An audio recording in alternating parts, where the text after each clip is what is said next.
तो hello student, finally UP board ने 2022 exam के लिए, ठीक है, 2022 बोर्ड एग्ज़ाम के लिए न्यू सिलेबस लॉन्च कर दिया है, ठीक है। और यहाँ से मैं आप लोगों को इस वीडियो में बताऊंगा कि वो न्यू सिलेबस कौन सा है और 30% आप लोगों का सिलेबस कम किया गया है। तो उसमें से कौन सा चैप्टर से कौन सा टॉपिक आपको नहीं पढ़ना है, कौन से टॉपिक हर विषय का पढ़ना है, सारा इस वीडियो में आप लोगों को डिस्कस करने वाला हूँ, ठीक है। और मैं बताऊँगा कि डाउनलोड कहाँ से करना है। तो चलिए, सबसे बहुत ही ज़्यादा सिंपल है। आप अपने गूगल सर्च टाइप पे चले आइए। यहाँ पे आपको सर्च करना है, बहुत ही सिंपल, कि UPMSP। क्या सर्च करना है? UPMSP new syllabus. New syllabus देखिए आ गया ना, UPMSP न्यू सिलेबस 2021-2022। यही आपको चुपचाप सर्च कर देना है, ठीक है। जैसे ही सर्च करेंगे, पहले पे आपका यहाँ पे आ गया syllabus all subject class with session 2021-2022 UPMSP। इस पे आपको क्लिक करना है।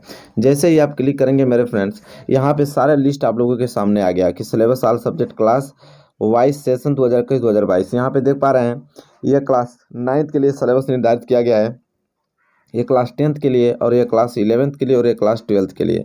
तो आप जिस भी क्लास में हो, क्लास 9th में हो या तो 10th में हो या तो 11th में या तो 12th में, देख सकते हैं। तो हम लोग तैयारी करते हैं किसके? क्लास 10th की। तो हम लोग क्लास 10th की बात कर लेते हैं। जैसे हिंदी लिखा है ना, तो हिंदी के आगे देखिए डाउनलोड लिखा है, तो यहाँ पर हम लोग क्लिक करेंगे और देखेंगे डाउनलोड करके, ठीक है। देखिए यहाँ पे डाउनलोड में कर देता हूँ और देखते हैं कि डाउनलोड करने के बाद क्या चीज़ आता है। देखिए यहाँ पे डाउनलोड करने के बाद खुल गया कि कोविड-19 महामारी के कारण शैक्षिक सत्र 2021-2022 में विद्यालयों के समय से पठन पाठन का कार्य न किए हो जाने से स्थिति में संपर्क विचार प्राप्त विषय विशेषज्ञों की समिति द्वारा 30% पाठ्यक्रम कम किए जाने की अनुशंसा की गई है। मतलब कोरोना की वजह से इस साल भी अच्छे से पढ़ाई न होने के कारण, ठीक है, 30% सर्वे को रिड्यूस कर दिया गया है, ठीक है। तो कौन सा टॉपिक नहीं पढ़ना है ये भी देख लीजिए। तो देखिए यहाँ पे लिखा है क्या, क्या लिखूँ? पद्मलाल पूनालाल बख्शी के टॉपिक है, क्या लिखूं? इसको हम लोगों को एकदम पढ़ना नहीं है। इससे तू ना गई मेरे मन से रामधारी सिंह दिनकर, ये भी नहीं पढ़ना है। पानी में चंदा और चांद पे आदमी जयप्रकाश भारती का, ये भी नहीं पढ़ना है, ठीक है। इसके बाद मेरे प्यारे विद्यार्थियों आगे देख लेते हैं क्या नहीं पढ़ना है, ये चीज़। यहाँ पे सुमित्रानंद पंत के चंद्रलोक में प्रथम बार, ये नहीं पढ़ना है, ठीक है। महादेवी वर्मा का वर्षा सुंदर प्रति, ये भी नहीं पढ़ना है। माखनलाल चतुर्वेदी का जवानी, ये भी नहीं पढ़ना है। केदारनाथ सिंह का नदी, ये भी नहीं पढ़ना है। वासुक वाजपेयी युवा जंगल, ये भी नहीं पढ़ना है। इसी तरह यहाँ पे संस्कृत के केन की वर्धते अनुयुक्ति विलास, ये भी नहीं पढ़ना है। इसके बाद संस्कृत एवं हिंदी व्याकरण में आपका समास, कर्मधारय बहुव्रीहि समास नहीं पढ़ना है।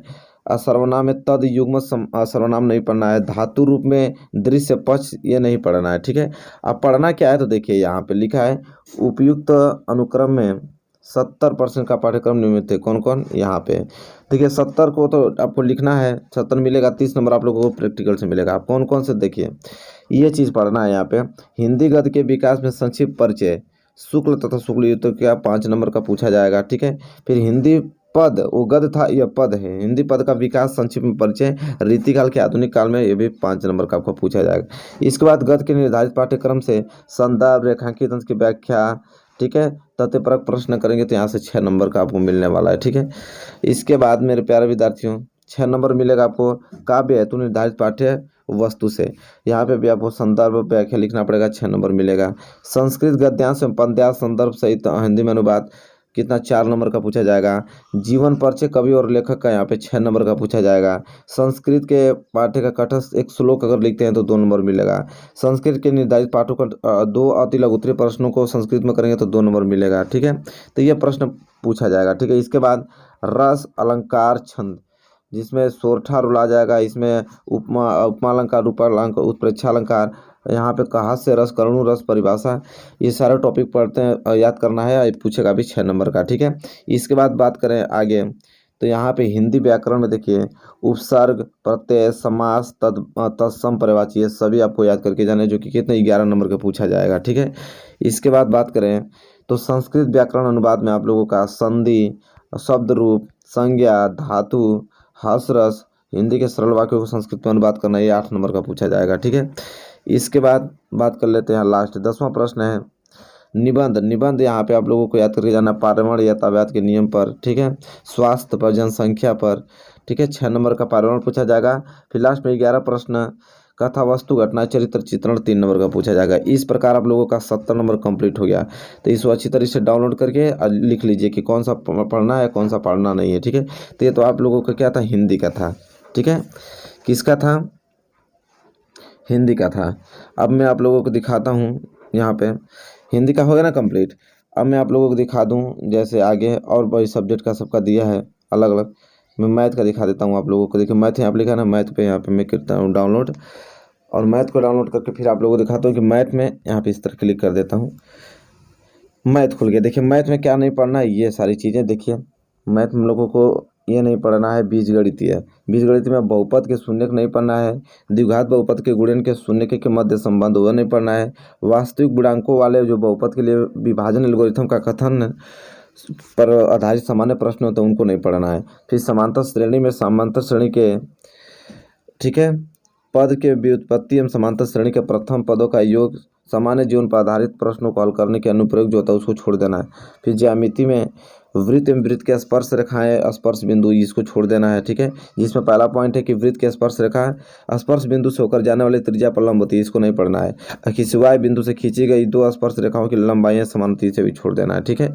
इसके बाद आता है आप लोगों का त्रिकोणमिति में ये टॉपिक छोड़ना है कि सर्वसमीका sine square theta plus cos square theta बराबर 1 को स्थापित करने का अनुप्रयोग नहीं पढ़ना है। फिर प्रायिकता में आप लोगों को सैद्धांतिक परिभाषा, एकल घटना आधारित सामान्य प्रश्न इसको छोड़ देना है।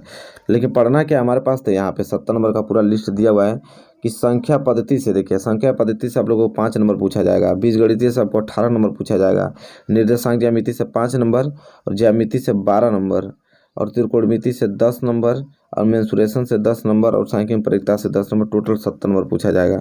अब किस टॉपिक से क्या है, देखिए संख्या पद्धति में आपको वास्तविक संख्या से प्रश्न पूछे जाएंगे, जिसमें आपको युग्म विभाजन प्रमेय का बताना पड़ेगा, अंगणित आधारभूत के प्रमेय बताना पड़ेगा, जैसे करणी में 2, करणी में 3, करणी में 5, अपरिमेय संख्याओं का सत्यापन, ठीक है। परिमेय संख्याओं का शांत अशांत दशमलव का रूप पूछा जाएगा 5 नंबर में, ठीक है।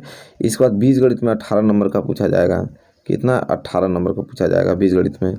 बात कर लें बीजगणित में कौन सा टॉपिक ज़्यादा पूछेगा, तो 2 चर वाले रैखिक समीकरण युग्म, ठीक है।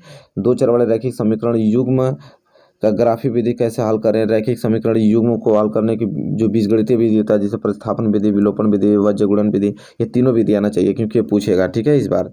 इसके बाद द्विघात समीकरण की बात कर लें तो द्विघात समीकरण में आप लोगों का वास्तविक मूल कैसे ज्ञात करते हैं किसी भी समीकरण का, ठीक है। सूत्रों द्वारा हम कैसे द्विघात समीकरण को हल करते हैं, पूर्ण वर्ग बनाकर हम किसी समीकरण को कैसे हल करते हैं, ठीक है। उसमें विविक्तर कैसे निकालते हैं, मूलों की प्रवृत्ति कैसे निकालते हैं, ठीक है। ये सारी चीज़ें इसमें पूछा जाएगा, ठीक है। इसके बाद निर्देशांक ज्यामिति की बात कर लें। देखिए निर्देशांक ज्यामिति आप लोगों का 5 नंबर का पूछा जाएगा। इसमें रैखिक समीकरण के ग्राफ, दूरी, विभाजन सूत्र, आंतरिक विभाजन, त्रिभुज का क्षेत्रफल कैसे ज्ञात करें, ये सारा टॉपिक पूछा जाएगा 5 नंबर के अंतर। इसके बाद ज्यामिति की बात करें 12 नंबर का ज्यामिति पूछा जाएगा, जिसमें त्रिभुज में जितने टॉपिक आपको दिया है सभी टॉपिक पूछा जाएगा, ठीक है। तो इस सभी टॉपिक को लिख कर और अच्छे से पढ़ लेना है आप लोगों को, ठीक है। मैं पढ़ा दूंगा आप लोगों को, एक एक क्वेश्चन पढ़ा दूंगा, ठीक है। तो सारी चीज़ें क्लियर हो जाएंगी। इसके बाद देखिए दूसरा रचनाएं में दिए हुए रेखाखंड को दिए हुए अनुपात में विभाजित करना, ठीक है। एक वृत्त के बाहर स्थित की एक बिंदु उस पर स्पर्श रेखा की रचना करना, एक दिए गए त्रिभुज के समरूप के त्रिभुज की रचना करना, ये सारी रचनाएं में आप लोगों को पढ़ना है। इसके बाद त्रिकोणमिति में क्या पढ़ना है, जो कि 10 नंबर का पूछा जाएगा।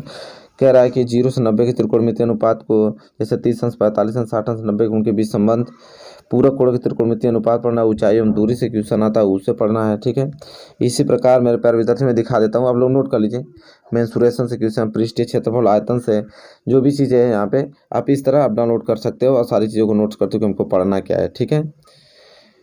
ये सारी चीज़ें, तो आई होप आपको क्लियर हो गया होगा, ये भी समझ में आ गया कि डाउनलोड कैसे करेंगे। इसी प्रकार आप लोग डाउनलोड करके हर एक विषय का देख सकते हैं। तो बताइए वीडियो कैसी लगी, वीडियो अच्छी लगी तो प्लीज़ लाइक कीजिए और चैनल पर नए तो चैनल को सब्सक्राइब करिए, क्योंकि जो भी टॉपिक है सिलेबस द्वारा आपको दिया है 2022 में, पूरा सिलेबस के अंतर्गत ही आप लोगों को बताया जाएगा, ठीक है। इससे बाहर नहीं बताया जाएगा, ताकि आप अच्छे से तैयारी कर पाओ और अच्छे मार्क्स ला पाओ।